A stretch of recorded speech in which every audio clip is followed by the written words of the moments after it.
Well, okay. Another lesson is going to be recorded now, and today I want to present to you one of my own favorite topics.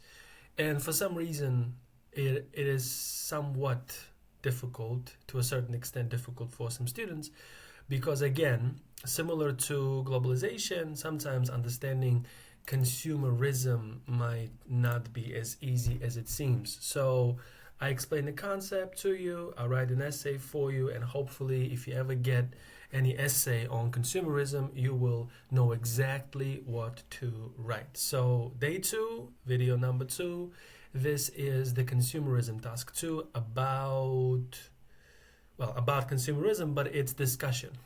So that's the unique point about this essay, because to me, discussion essays they always seemed a little more demanding, because you have to discuss both views and then you have to give your opinion as well. It seems like it's going to be three main bodies, so lots of ideas to think about and filter them and choose the best ones and prove to the examiner that our task response is a 9. And I will try to do that. Definitely, I will do my best. But first of all, consumerism as a term, right? Let's take it. Let's try to simplify this to the maximum level we can, right? In the best way possible. First things first, obviously, you see the word consumer here. You see the word consumerism, so it's like a tendency, and you see the word consumer here. Now, consumers are people. We are the consumers. Now, we need to consume every day, consume food every day, drink water every day.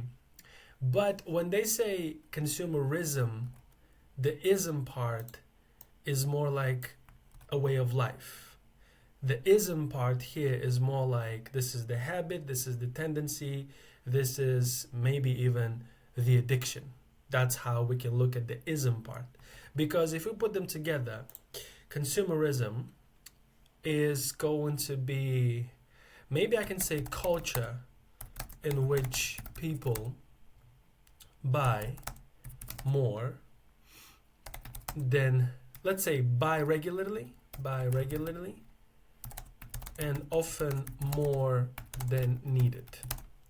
That's what I would call this culture. Consumerism culture in which people buy regularly, every day, or almost every day, and offer more than needed.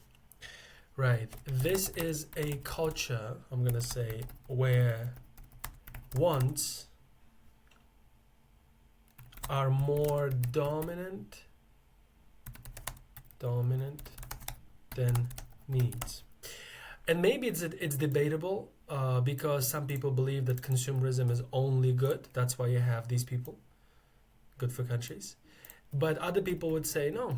We do have some negative consequences and disadvantages we have to consider. And I am here to explain both sides today. That's why I'm doing the discussion. But this sentence, this second sentence, is where we kind of understand what's going on. And let me clarify that. When you need something, it's important for your survival. So, for example, if you drink water every day, it's important for your health and you need to survive. You need water. But do you need, for example, Coca-Cola every day or Pepsi every day? No. If you believe you are addicted to a soda drink, you're addicted because you want it, not because you really need it. Because you can perfectly survive without Coca-Cola and just live a good life. But can you survive totally without water? Probably not. You need some water every day to be able to have a good, healthy life. So water is a need, and Coca-Cola, for example, is a want. Similarly, we often consider our phones to be, let's say, the necessity. And maybe it's true because we need to be connected to people. We need to call people, text people. But do you need a new phone every year?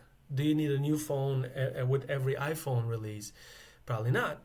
So if you already have a good iPhone and you believe that you need to buy a new iPhone just because it's new and beautiful or has a good color, that makes you engage in consumerism because now what you're doing is you are driven by wants, not needs, and you buy more than before, and you buy regularly as well, or maybe more regularly than needed. That is exactly what we call consumerism.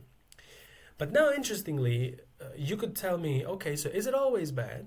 And I would obviously say no, because there's an economic perspective to it. That's why consumerism will always be like this. Some people say good, some people say bad. But when they say good, when they tell us it's good, it has to happen, it supports countries, the only thing they're trying to say is that consumerism makes people buy and increase economic activity. And if you go to Investopedia, if you want to, online, you can open your favorite browser. Investopedia is the best source when it comes to money and consumerism. You can find lots of articles where they will explain to you in a more economic way why it makes so much sense for countries to make people buy and sell and buy and sell and buy and sell. Why? Because economy thrives when people do that. If nobody's buying anything, obviously economy is not going to move forward. That's why it's good to have consumerism. And also, when they say good for countries, they might also mean good for countries' people, because when there's consumerism, you can buy more in terms of range as well. For example, I can go right now to the nearest supermarket. I can get the fruit that I want from like exotic places. I can get oranges if I want to. I can get kiwi. I can get, I don't know, pineapples. And they don't grow here in Uzbekistan.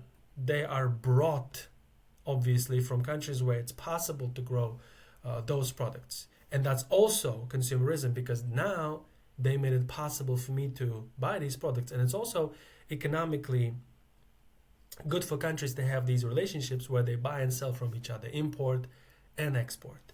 But of course, the negative consequences, you guys understand what they mean here. You buy way too much, you spend too much money, you don't save money, you're addicted to all these new products. That's the negative side. And sometimes it becomes actually quite sad, because people start respecting others based on what they have. It's like if you don't have an iPhone and if you have an Android phone and you're not as cool, that's what some people believe, and that's how they treat people. Why? Because we live in an era of consumerism, and now, as you can see, it also has a negative cultural impact. Everything I said and these two sentences will be explored now in two main bodies, but because it says give your opinion as well, I feel like I'm going to give my opinion in the third main body, and this is the classic approach, because they said discuss both views and give one more opinion, which means three. So I'm doing three.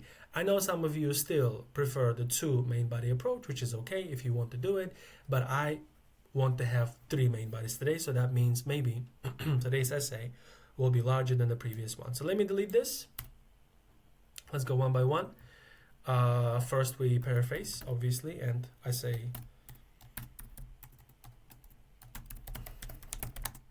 let's say consumerism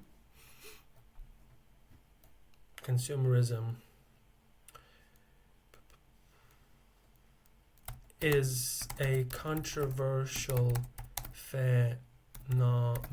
I can say that, it's okay. It is controversial. It's going to be a little background sentence, if I can call it that. So consumerism is a controversial phenomenon. Some view it as a beneficial force helping countries, because good means help, and that's the economic standpoint, right? Others, we can say however, and it's okay to have however in the middle here, surrounded by commas. That's a cool way of using linking words. So others, however, believe, because I already said view, because that's a verb and it's going to be a verb as well. Others, however, believe that consumerism leads to certain undesirable results, effects, consequences.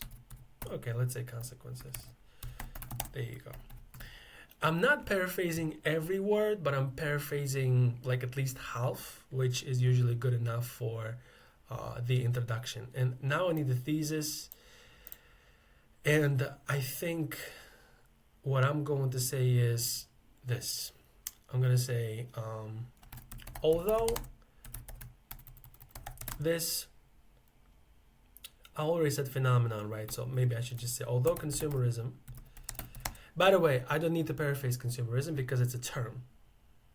I can say phenomenon if I want to, but the word itself is a term, so you don't have to worry about paraphrasing it all the time, as you can understand. So, although consumerism does aid countries in an, I'm going to say, economic sense, right?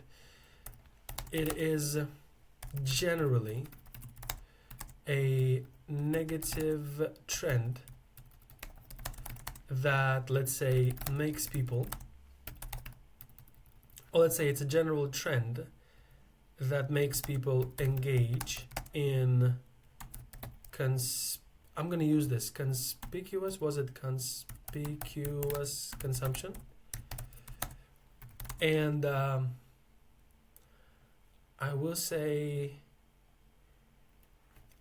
environmental problems. By the way, I could talk about them, because the more people buy, the more waste there is, the more plastic usage. We can talk about the fashion industry as well. So that's something I forgot earlier, but I can still add it because I didn't finish the thesis yet. So although consumerism does aid countries in an economic sense, it is generally a negative trend that makes people engage in conspicuous consumption. I'll say that. And then I will say environmentally, consumerism leads to numerous issues too. And usually when I have two, I have a comma. According to the rules of grammar, I think that's correct. And now we have a larger introduction in comparison to last time, 53 words, but it's okay. By the way, for those of you who are wondering what is my position now, my position is clear. I do think there are more negative consequences. So I kind of agree with these people, but when I explain their point, I'm going to mention one thing, and when I explain my point, I'm going to add one more example or one more idea that's going to make that position super clear. But first, let's talk about why consumerism is good. Why, in an economic sense, it makes a lot of sense. So let's do that. Let's say when people buy more, they keep the economy moving. What's the word I can use here? Moving or driven. Active. How about active? So when people buy more, they keep the economy, let's say, in an active state. The more consumption there is, the more, let's say, activity, the more activity is guaranteed, kind of mispronounce it here, guaranteed, I feel like that's how I should say it. The more activity is guaranteed in an economic realm. I don't know if this word is pretentious here, but I feel like it does make sense because realm means field, and sometimes I feel like I do need to use these super high level words to convince the examiner that my vocabulary is good, so I will keep it. Because I said state and I'm saying realm as a field, that's fine. So when people buy more, they keep the economy in an active state. The more consumption there is, the more activity is guaranteed in an economic realm. This is why there are, let's say, supporters of consumerism, right, who often highlight the importance of economic progress in a country. progress in a country.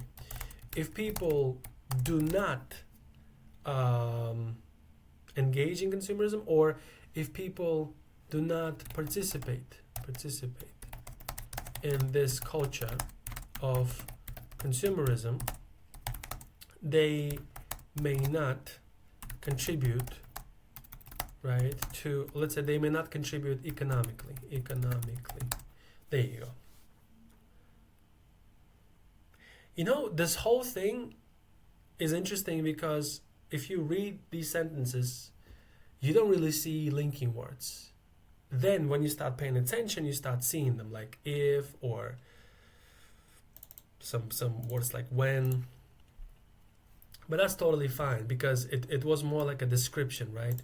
When this happens, when that happens, and this is why. So logically it makes sense, although we don't really have very visible linking words. But that's fine for cohesion. Let me read that again.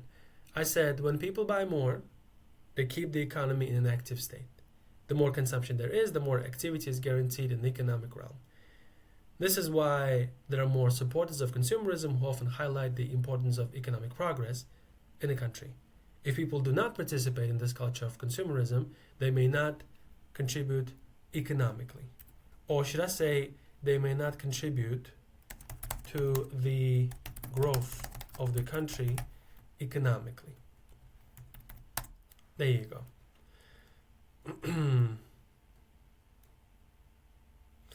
I kind of didn't mention businesses because maybe I should have mentioned the word business. I always talked about economy, but that there is a way to highlight businesses too, I think. I'm trying to figure out where I should mention it inside this main body. Maybe I'll do it later. That's fine. That is fine.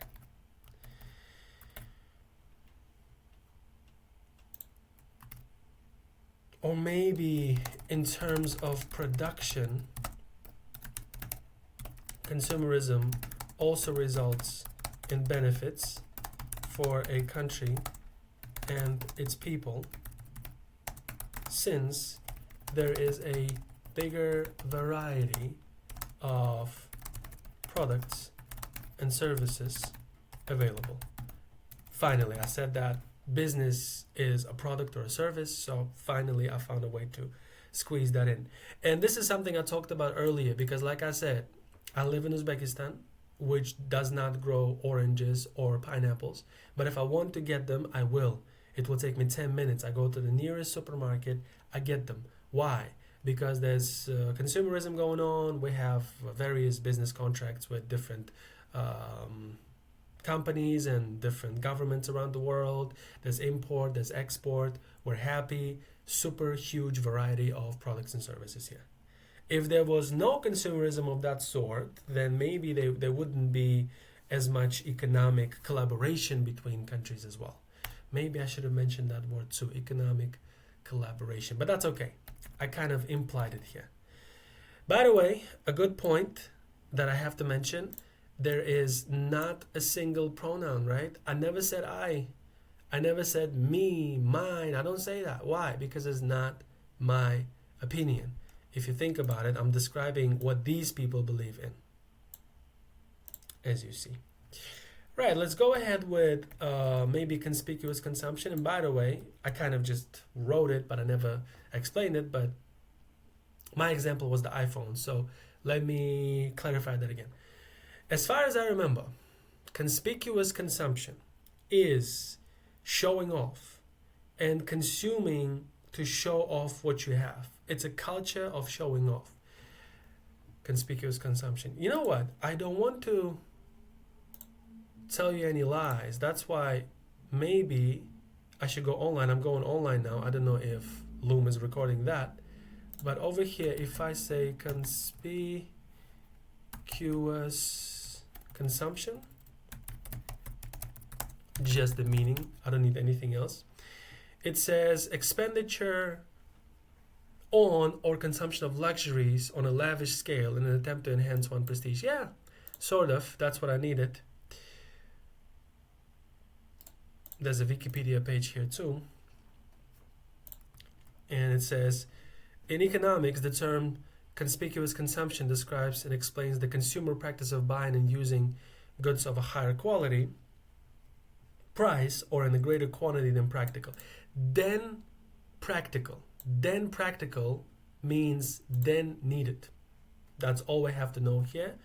I'm sure it's a wonderful article, but I'll close it now because I don't want to read that too much because it's my essay and I have to do everything on my own.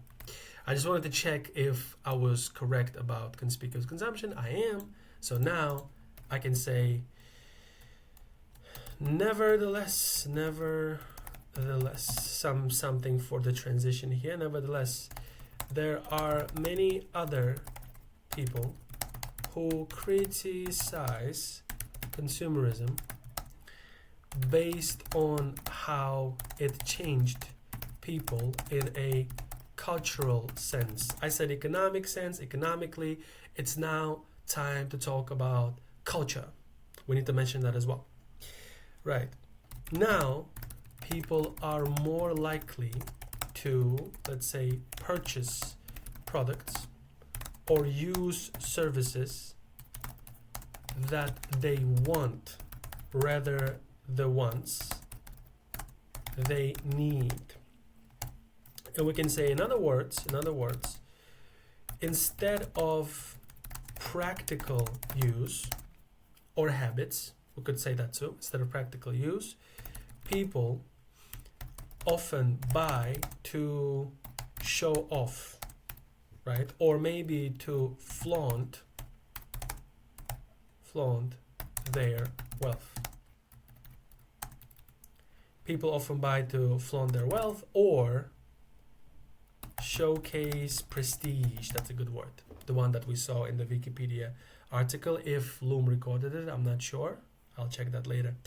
Anyways, culturally, there are huge changes. Now people are more likely to purchase products or use services that they want rather than the ones that they need. In other words, instead of practical use, people often buy to flaunt their wealth or showcase prestige.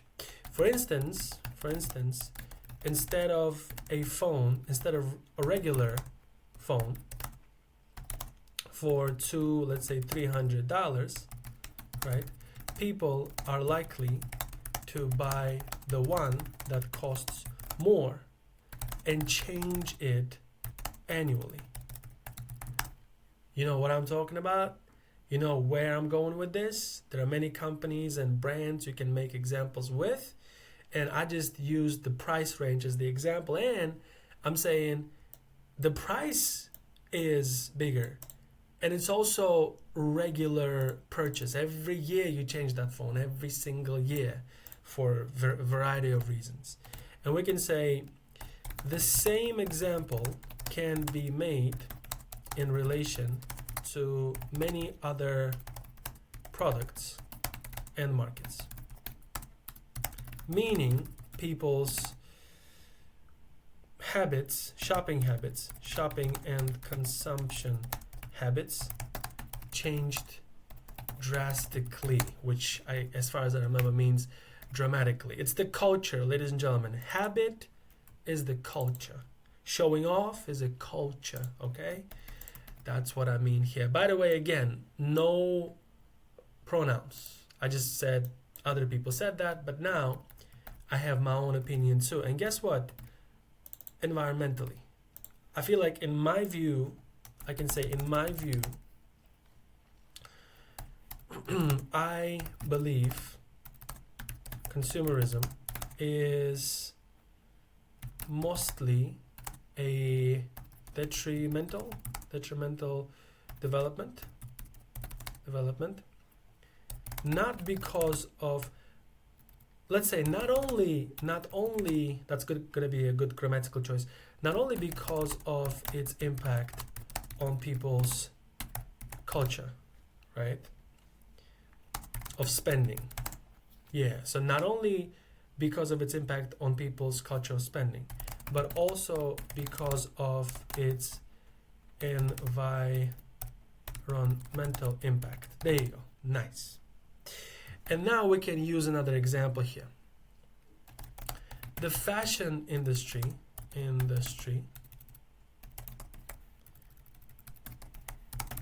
for example, is now responsible for a massive amount of waste that pollutes, let's say, the air and oceans.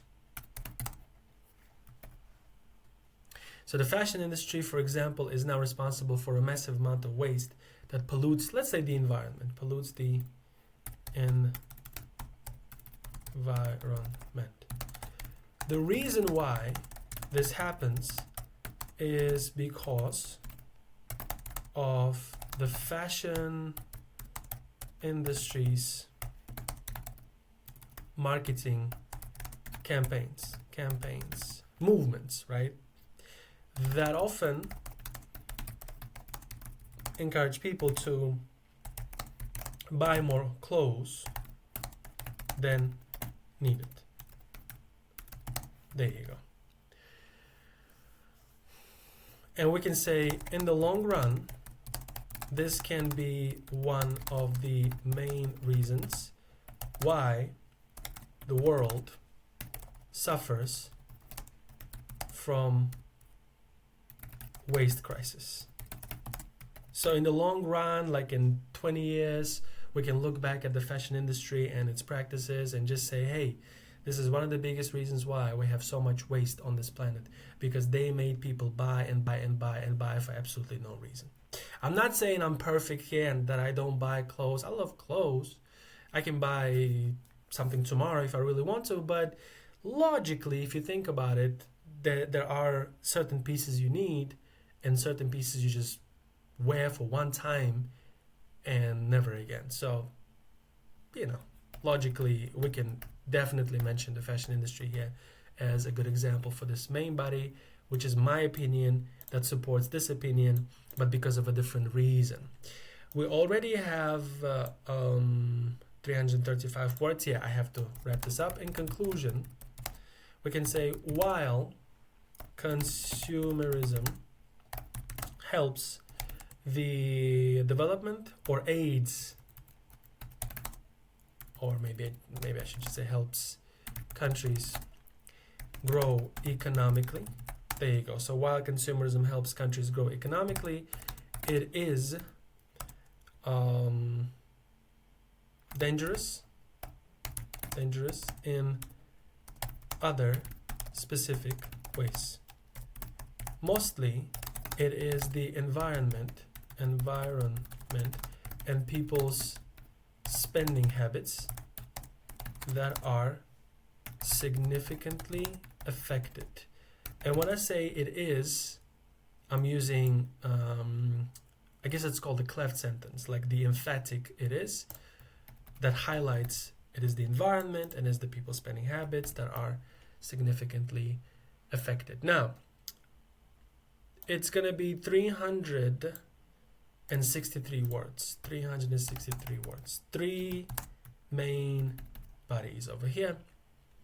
Really nice vocabulary today, especially conspicuous consumption that I just had to underline here, highlight, underline, whatever that is. I feel like my position is clear. We did mention the negative consequences. We mentioned why it's good. When it comes to negative consequences, we had conspicuous consumption as main body 2 and the environment as main body 3, the waste crisis, the fashion industry. We had an example of a phone. So I do feel that this would be enough to convince the examiner that task response is really good and the coherence and cohesion also are really, really good here. I'm not sure about a 9 for grammar. Maybe I could do better. I'm not sure about 9 for lexical resource. Again, maybe I could do better. But is this like around 8, maybe more? I would say yes. I am trying to be humble, but this is a really, really good essay that I hope helps everyone understand exactly what consumerism is and why it's good for some people and not so good for many others. There we go. Thank you for watching. We'll continue the series very soon.